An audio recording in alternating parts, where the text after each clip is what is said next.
गंजाम जिला बड़बजार थाना अंचल में पुलिस चढ़ाऊ कर 7 जन जुआड़ी को काबू करिछि।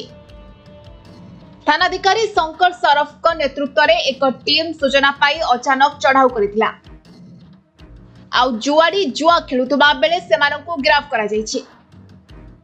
पुलिस जुआड़ी निकटरू 6टी दामी मोबाइल 2टी बाइक और एकाधिक ताश मुठा जबत करिछि।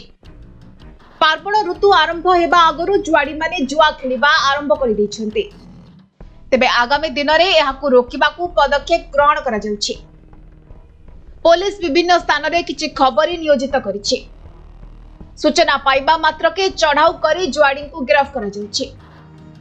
ब्रह्मपुर रे प्रति वर्ष जुआड़ी को गिरफ्त करा जाउथिले मध्य जुआ खेल चालुछि। पुलिस एही निशारू लोकन को मुक्त कहिबा पई एबे विभिन्न स्थान रे अचानक रेड मारुछि। तेबे आगामी दिन में लोके एही जुआ कबळरू बाहरिबे बोली आशा करा जाउछि। ब्रह्मपुर बाबुला पाणिग्राही रिपोर्ट, समय लाइव।